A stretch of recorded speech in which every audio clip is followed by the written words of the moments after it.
Hello, and welcome back to Gunfighter Life, where we talk about gunfighting the right way, with Judeo-Christian ethics and worldview, and from a first-hand real-world perspective. As we're here in the bio, God's blessed me to do a lot of different things in regards to gunfighting, and I hope to pass down that knowledge and experience to others.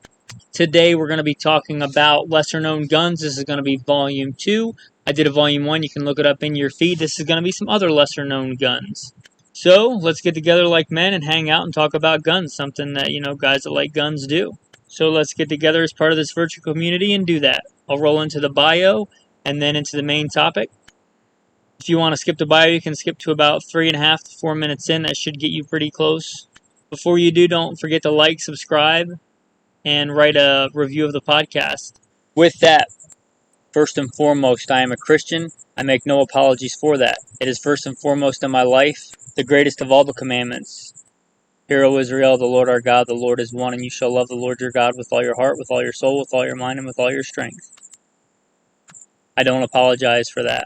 I am an alpha male, and as such I follow the ultimate male, the ultimate alpha male, the greatest man that ever lived, Jesus Christ. A little bit about my background. In addition to that, I am a veteran. I've been to war. I served in both the United States Marine Corps in the infantry and the United States Army, both full-time and part-time National Guard. Joined at 17, went to war more than once. I also served in law enforcement. I worked as a police officer in LAPD doing patrol assignments and more specialized assignments, tracking down fugitives and those kind of jobs. I also served as a private contractor for the U.S. government in an agency I won't specify. By God's grace, He got me through all that alive and in one piece, both physically and mentally, not because I deserved it, not because I was better than those men who didn't, strictly because God chose to have love and mercy on me. In addition to that, I started competition shooting even before I joined the Marine Corps at 17. I've been blessed to win more shooting competitions than I can remember, both rifle and pistol. Mostly pistol are most of my competition and championship wins, but I have also competed in muzzle loader, archery, shotgun, knife throwing, hatchet throwing. I've been very blessed with those talents, and I try and use them and multiply them. I've done quite a bit of hunting and outdoor, I guess we'd say survival type activities, hunting and fishing all over this beautiful country. I have been a professional hunter and guide. Not many people today can see they've been a professional, exotic, and big game hunter of things like bison and exotic animals, but I have been one, and I'm very blessed for that. I've also gone out into the wilderness, by God's grace, with a Bible and a shotgun, and not just survived, but thrived. Also a professional firearms instructor.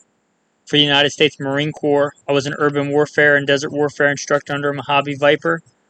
I'm also a FBI certified firearms instructor and have been for a lot of years.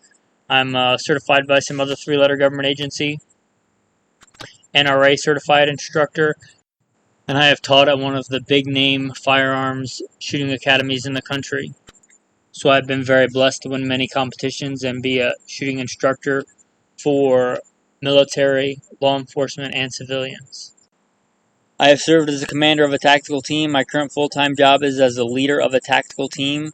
Primary mission is to stop active shooters in a fairly large metropolitan area. Alright, enough about me and my bio, guys. Let's get into today's topic. Alright, guys. Let's talk about some lesser-known guns.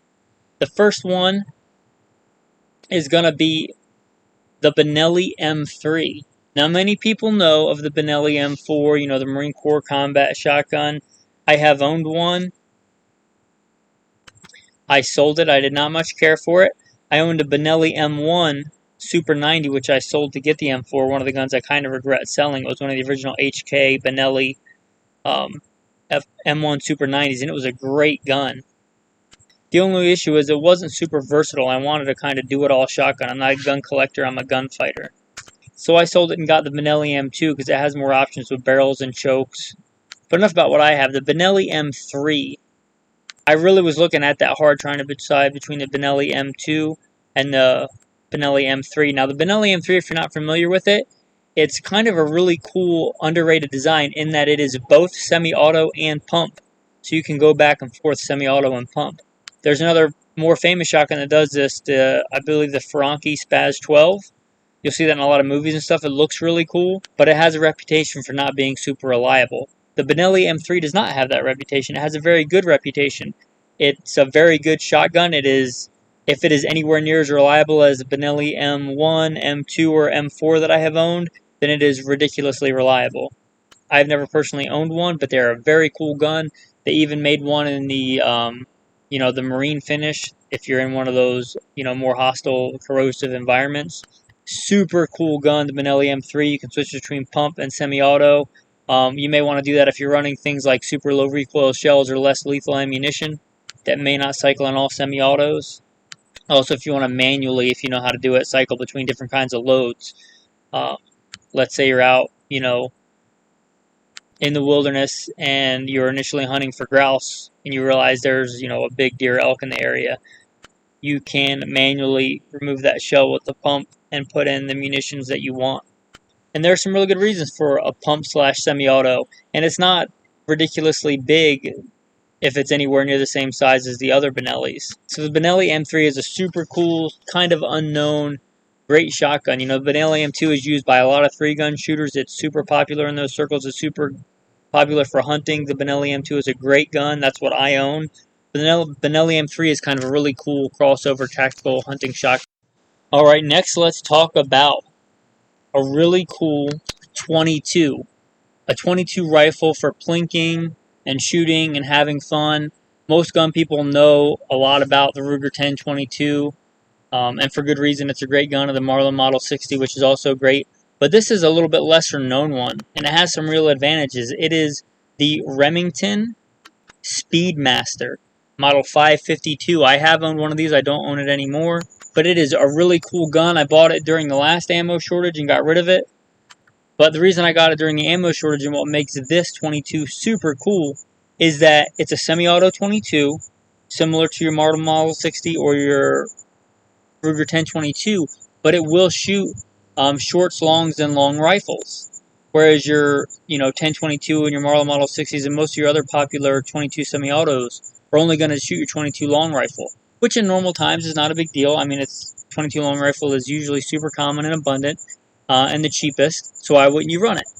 Well, in times like this where there's an ammo shortage or in a time of scarcity or when you're scavenging for whatever you can get, having a semi-auto that gives you that semi-auto speed and firepower that will shoot shorts, longs, and long rifles is really cool. They're also very well made. The older Remingtons, the pre-bankruptcy Remingtons, really good quality, really beautiful gun, and they're just cool. They're just something different, something cool, a little bit lesser known, and they have some real advantages, especially in an ammo crisis where, you can't find 22 long rifle, but maybe your store has a whole bunch of 22 longs. You want to go out and practice without depleting what you have set aside for storage or for, hard times. You just want to go and shoot what they have at the store for just fun and plinking and practice. What else they're really cool for is they have a really long barrel, which with certain types of 22 long rifle ammunition can make them super quiet. Very quiet, even without a silencer, which is another big advantage for a lot of different situations. And again, that's a Remington-speedmaster Model 552. And I'll mention a pistol, so I'll kind of go back and forth between tactical and practical and pistols and rifles and shotguns in this episode. The Beretta 90-2. Now, most people have heard of the Beretta 92, obviously. It served very well in the military. I believe it's one of the finest combat handguns ever produced, if not the finest combat handgun ever made, in my opinion. And I've served with it in war. And everybody knows about the 92 and the 92A1 for good reason. And they're starting to get some more love. They're starting to get some of the, some more of the better reputation that they deserve, in my opinion. But one of the lesser known ones is the Beretta 90-2, and it's like 90- spelled out 2 TWO. And it is a polymer framed with a rail Beretta 92. It came out quite a while ago. It never really caught on. It was kind of in the time when people love to hate on the Beretta 92. But it is a really cool, and I think one of the most beautiful Beretta 92s, which is already a beautiful gun. I mean, I think the Beretta is just an elegant, beautiful design. And I think the 90-2 is one of the most beautiful Beretta 92 variants that came out. It's polymer. It's still got the beautiful lines of the Beretta. It's got a rail, which is super cool. A lot of the just standard Beretta 92s do not have a rail. Just a really cool gun. I'm not a collector. I have a Beretta 92 Wilson Combat, which is my go-to fighting Beretta, which is why I don't have one of these. But if I was a collector, I think this would be a great one to get. That's not worth a buttload of money right now, but I can see in the future this being worth quite a bit of money. And it's the Beretta 90-2 TWO. Really cool gun. Lesser known of the Berettas. The next one I'm going to mention is going to be the Winchester Model 1300. I own one of these. Bought it when I was still too young to buy guns, and my mom actually bought it for me. And I sold it. But I still remember how beautiful it was. Just, a jeweled, bolt pump action shotgun. A lot of people know about the,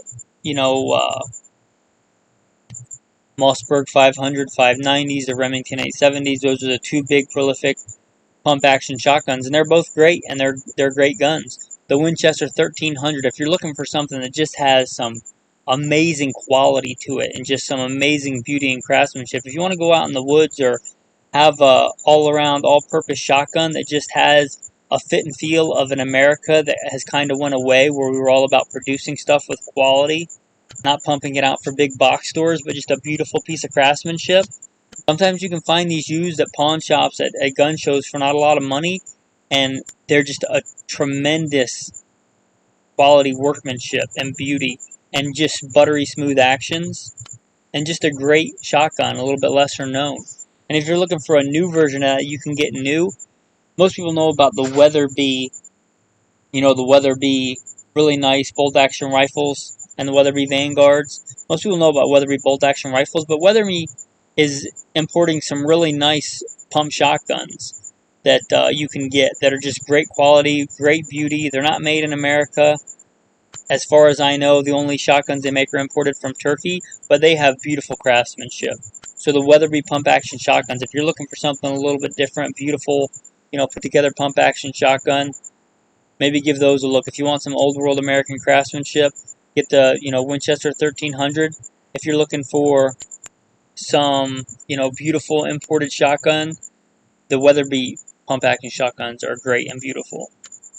Alright guys, now the next we're going to talk about is just a fun, really cool gun. It would be a really good gun to have for just all-around shooting and plinking, medium-sized game hunting, and it is a Taurus Thunderbolt. I've never owned one of these, but I hear really good things from people that like guns about them, especially if you're kind of a tinkerer, can smooth out actions. But this was a pump-action 357. How cool is that? So if you really love slide actions, if you really love slide action, shotguns, pump action shotguns, if you really like that idea, if you really like manually pumping stuff, this is a Taurus rifle in 357 Magnum. That's a pump action, which should also, I believe, shoot 38 specials. So a great fun plinking gun that can also serve double duty as a hunting gun, a brush gun, a close in-range kind of stalking gun, with quite a bit of rapid, follow-up shots. If you consider a pump-action shotgun and how fast you can shoot those, I don't know why you wouldn't be even faster with this, because it's got even less travel back and forth, because the 357 is going to be shorter than most of your 12-gauge rounds. So they don't make these new anymore, but you can still find them. They're not super coveted, from what I understand, but it's the Taurus Thunderbolt, and it's kind of like the old, Old West Colt Lightnings, I believe. That was the pump-action version that came out a long, long time ago. But the Taurus Thunderbolts, I've heard they may have some feeding issues, but they can easily be corrected if you know how to use, stuff like a file or if you just want to take it to a gunsmith. But the Taurus Thunderbolt, I think that would be a fun gun. Shooting can just be fun to go out and shoot. If you want something primarily to just take out to the range and have fun and have kids shoot with 38 specials, I doubt it has much recoil. And you could also take it out deer hunting for, in the eastern woods, anything east of the Mississippi, where you generally don't take shots over 100 yards. Just a cool, handy, fun little rifle. The next one I'm going to talk about is also a Taurus. It is a Taurus revolver in 357. Now, lots of people make a revolver in 357. My EDC gun that I carry a lot of the times, I have it in my pocket right now. It's a Smith & Wesson 357 Scandium frame, super lightweight. It's great, so why would I want a Taurus Poly 357? Well, because the one in my pocket, last I checked, was like $8.99 MSRP. So $900 for the Scandium Frame 357. Now, I love it and I carry it every day and I trust my life to it and other people's lives to it, so I don't regret spending the money on it. But maybe you're just getting into guns. Maybe you have a lot of other stuff you want to be able to purchase. Maybe you want to actually be able to have money to have ammo to go out and shoot and practice. This Taurus is a polymer frame, also making it very light. 357 Magnum. And I remember seeing one of these in a store, and it's one of those guns I passed up that I probably should have bought. But I want to say it was like $2.99 or $3.99. It was not super expensive. So it's a Taurus Poly 357. I'm not sure the exact model. I'm just doing this from memory. But I remember grabbing it and just thinking, what a really cool gun for not a lot of money. It had, the polymer sleeve that goes around the barrel, and then obviously a steel barrel inside. And the whole outside was polymer, which means it's probably going to be pretty good on corrosion. Pretty light, and because polymer flexes, I can imagine the recoil is probably better than it is on my Scandium Frame 357. Because shooting that is kind of like somebody hitting your hand with an aluminum baseball bat. It's pretty brutal. I've never owned one, but it's one of those guns I kind of wish that I had bought. But again, it's the Taurus Polymer Frame 357. I don't know if they still make it, but it's one of those guns that I don't believe is super coveted, so you can probably find one used at a pawn shop, at a gun store, so keep your eyes out for them if you want something like that. A good EDC 357, obviously test it, make sure it's reliable. Taurus does some really cool, innovative stuff like the last two products we just talked about, but check their quality control, make sure it works for you. That being said, if it doesn't, from what I understand, Taurus has some pretty good warranty stuff, so if you buy it and you have any issues with it, just send it back and they'll fix it, and then you still get one for pretty decent price. The next one I'm going to talk about is an American-made snub-nose revolver, and it's the Charter Arms Bulldog. Now, a lot of people that have been around guns a long time know about the Charter Arms Bulldog. Most people think about the older one that came out decades ago, but Charter Arms still makes the Bulldog, as far as I know. A lot of newer people getting into guns just know about the tactical ARs and stuff like that. They don't really know about the Charter Arms Bulldog, so I would say it's lesser known. And what makes it cool is it's still a pocket-carryable gun. But instead of being in 38 Special, 38 Special plus P, 357 Magnum, like a lot of revolvers are, you can get it in 44 Special. And why 44 Special? Because it's cool. Maybe because you just want to throw a big chunk of lead down range at a moderate velocity. Because it's just a cool round. It's an effective round. It's a cool round. It's 44 Special. It's just a really cool round. I would not consider myself undergunned if I had a Charter Arms Bulldog in 44 Special. And Charter Arms is an American company. American, Charter Arms Bulldog 44 Special. Just a cool gun. Next one we're going to talk about is kind of a different variation of a very common gun. I love the Ruger 1022. I have one of my go-to survival guns I got to keep in the back of the Hummer is a breakdown, the 1022 takedown. I've got good, military-style peep sights on it. It's super good, reliable, great gun. I also have the one that I bought, that I had my mom buy me from Walmart when I was like 16. It's an all-weather 1022. I don't remember exactly how old I was. I remember I wasn't old enough to legally buy a gun, so my mom bought it for me. Still have it, still shoot it. It's great. That one a lot of time rides in my wife's trunk. But this is a variant that you may not be familiar with, and it's the 1022 International. If you're familiar with like the World War I style firearms where the wood stock goes all the way to the end of the firearm, it's just a really cool look. I've always thought they were beautiful. The Mannlicher is kind of an iconic version of that. Just if you just like guns for more than just utility and you can just enjoy the beauty of a gun, look up the 1022 International, because it is just a freaking beautiful gun in my opinion. Some people might think they're ugly. I think they're amazing and beautiful. And it's the way to get a beautiful gun like that, and a gun that you can take out and shoot and plink with. That you're not going to be, afraid to take squirrel hunting or, drop in a ditch and pick it back out. It gives you some of that beautiful old world style with some of the new plinking and fun and shootability. They make a bunch of different variations of the 1022 International, but just what a cool idea and what a cool way to get some functional beauty into your firearms collection. Also, I'll just quickly mention that Ruger did make their Model 77, and they still may, from time to time, make an International model with that full-length stock.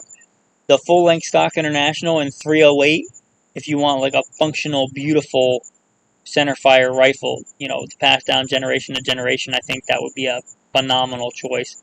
I've always kind of wanted one. I don't have one, but the Ruger 77 International, I believe is what they call it, or the RSI. I don't even know what RSI stands for, but you may want to check those out. They're just gorgeous, gorgeous guns.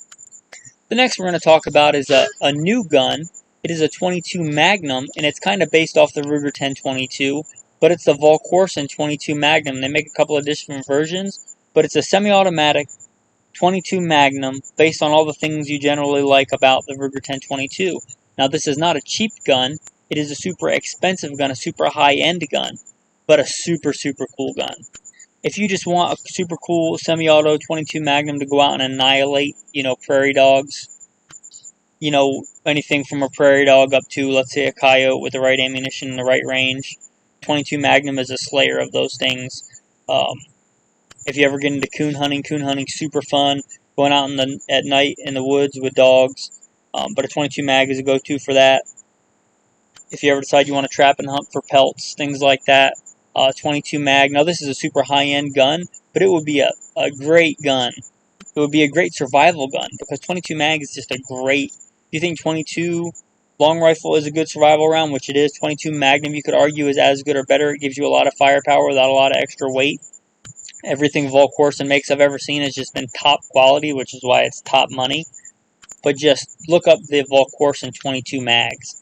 They are just freaking gorgeous, beautiful, high-end 22 Magnum. Not a lot of people know about them. So I'll throw them a shout out. They make a great gun. They make a great product. I have some of the Volquarsen trigger quits in my 1022s, and they're just amazing.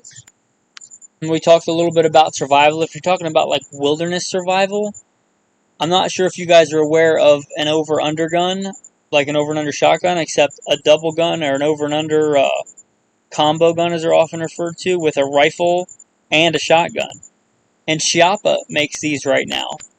They make one called the Little Badger. They make one called the Double Badger. You can get them in 22 long rifle over 410. Super cool, super great survival gun. And I believe that's a copy of the old Air Force survival rifle. I think it was the AR-6. I could be wrong. Maybe the M6. But anyway, the Air Force had a version of that for their survival rifle. But the Chiappa Little Badger, they also make the Double Badger. You can get it in 22 Winchester Magnum rifle, which we just talked about as a great survival round, over 410 bore.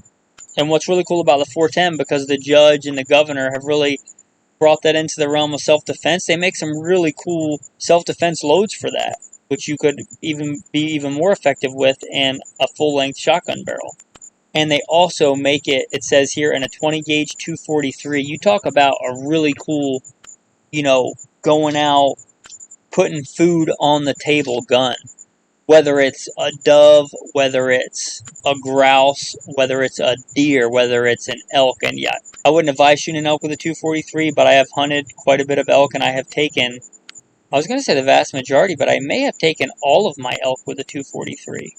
Obviously with the right shot placement where it's legal, knowing your limitations, knowing how good a shooter you are. Wouldn't be my go-to, but for a putting meat on the table gun, a 20 gauge over 243, you talk about an awesome combination and a combination gun. Super cool. They don't look like they weigh a whole lot. They'd be great. I believe they fold in half or they fold up. So great for a backpack gun. Talking about for a bug out bag, for an extended wilderness stay bag. That would be a great thing to have. I grew up hunting in the eastern U.S., with a 410 shotgun. The first shotgun I ever had, I guess the first firearm I ever actually, if you want to consider owned, was given to me by my uncle, and it was a 410 bolt-action Mossberg shotgun. And I hunted all over with that thing, and it was great. And I passed it down to my nephew.